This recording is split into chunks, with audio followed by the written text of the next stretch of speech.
Assalamu alaikum. Ashhadu an la ilaha illallah wahdahu la sharika lahu wa ashhadu anna Muhammadan abduhu wa rasuluh. Amma ba'du fa'auzu billahi minash shaitanir rajim. Bismillahir Rahmanir Rahim. Respected Sadr Sahab, Ansarullah, Sabiq Sadr Sahab, distinguished guests, National Amla, brothers, Assalamu alaikum wa rahmatullah wa barakatuhu. First of all, I would like to apologize. I've just seemed to have caught the flu or a cold, so if I do start coughing, please forgive me. And my topic speech is electronic and social media impinging upon one's life.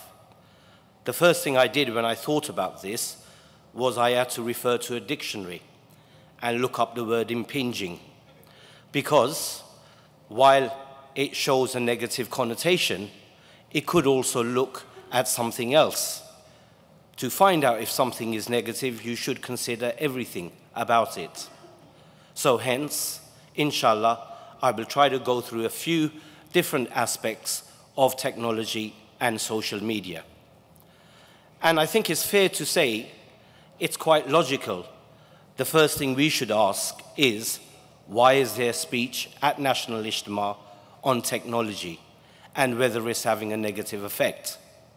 And I say this to my son all the time, that there is a gap of knowledge. When I was young, I could pick up the mobile phone and operate 100 miles an hour, and I knew what to do.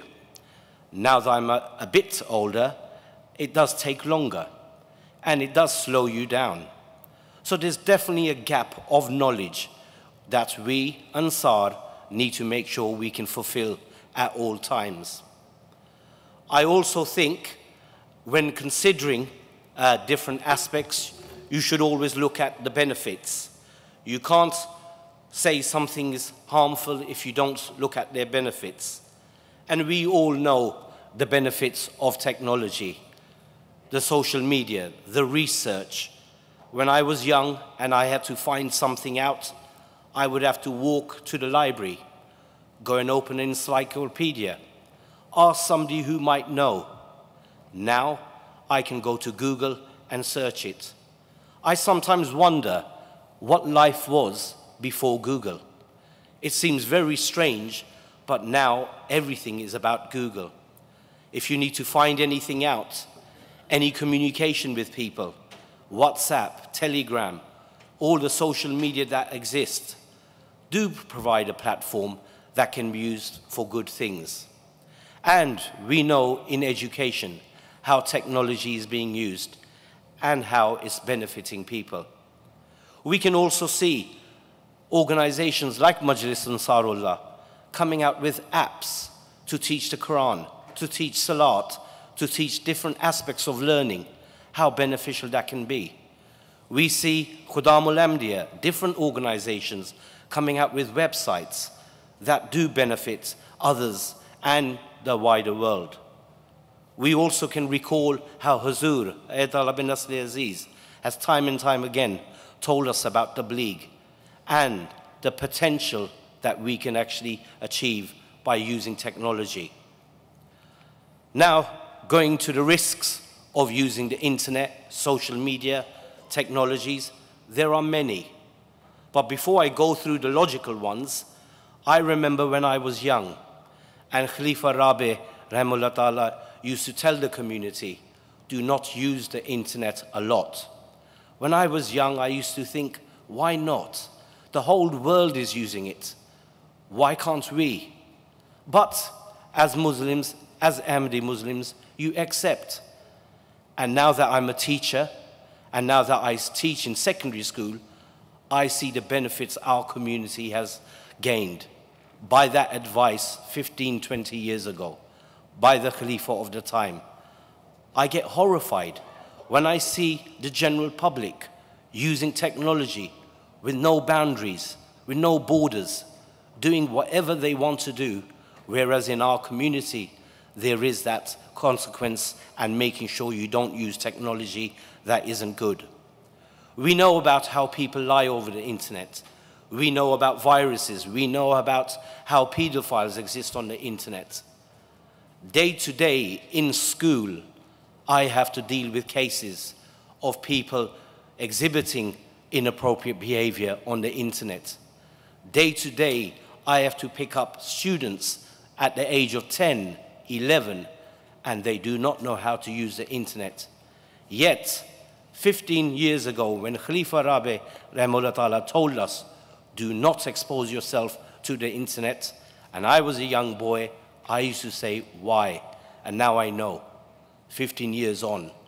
Why? Because professionally, I now deal with it. Some tips, I suppose, are really important. Making sure as adults we know, excessive use. Even adults sometimes use the internet too much. Every second of the day on the phone, looking at everything. When I get to work, I turn my phone off. It's not available. Yes, now and then I can look at messages, especially if I'm expecting something important. But that obsession with technology, I'm missing something out. Somebody's just posted something on the internet. Oh, my Facebook status hasn't changed.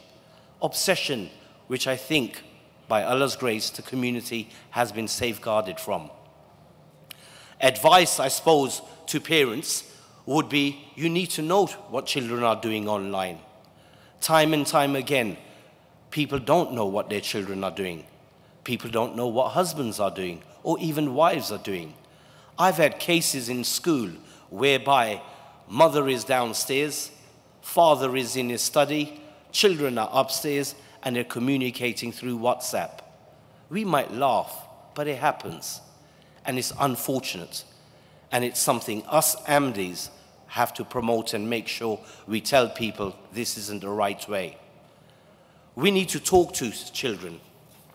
And it's really interesting how Huzur Ayatollah bin Nasir Aziz in his recent Jummah said, nowadays, when people want to read a story, they give a tablet to the child and say, Jao jaro karo paro ape khud. In the olden days, we used to sit with adults and go through stories, read them out with the adults. That seems to have broken away. Why?